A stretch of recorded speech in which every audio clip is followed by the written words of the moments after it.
So this band that I know asked me whether they should pay someone to mix in a large studio on a console, or if they should save money by having someone mix the song in a box. In the box, not in a box. This guy wasn't dead. Or if they should save money by having someone mix it in the box at a smaller studio.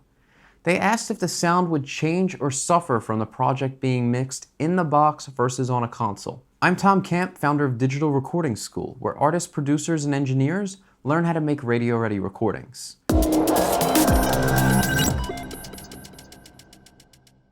Let's talk about recording consoles versus in-the-box mixing. Let me tell you a quick story about myself. I saved up all of my money to buy a recording console to track and mix on.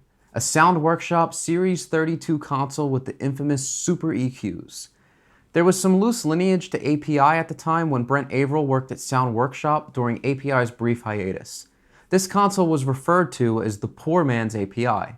The EQs were fantastic. I love them. Since then, I have worked on state-of-the-art API, Neve, and SSL consoles. But where am I now? Now I travel all over Southeast Asia mixing records with my laptop, my iLok, and my Sennheiser HD650 headphones. I cannot stress to you guys enough that my clients do not notice the difference. They are just as happy with my work now as they have ever been. As technology gets better and better, we continue to blur the lines between big studio quality and home studio quality. Does mixing on a console change the sound from mixing in the box? Yes. Is it better? No. In fact, we have plugins now that will emulate the console. The sonic characteristics that define a console are now being emulated in plugins such as Slate's Virtual Console Collection.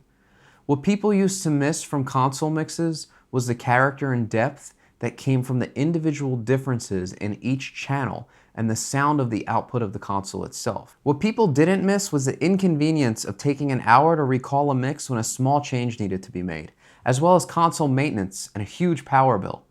Many songs that you hear today, maybe even most of the songs you hear, are mixed digitally, in the box.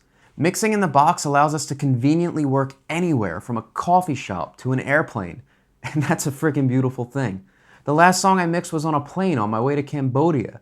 Then the mix revisions were done by a gorgeous pool in the midst of an adventure-packed day.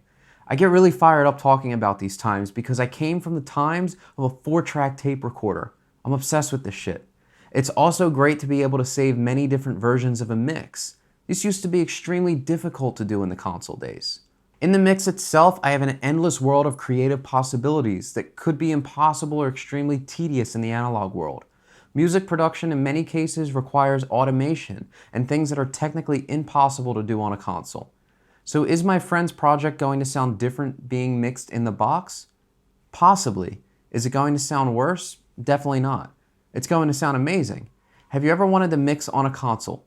Leave a comment below telling me what you think and what you would really like about it, and if you feel that you would miss anything by mixing in the box. And remember, you're just one song away.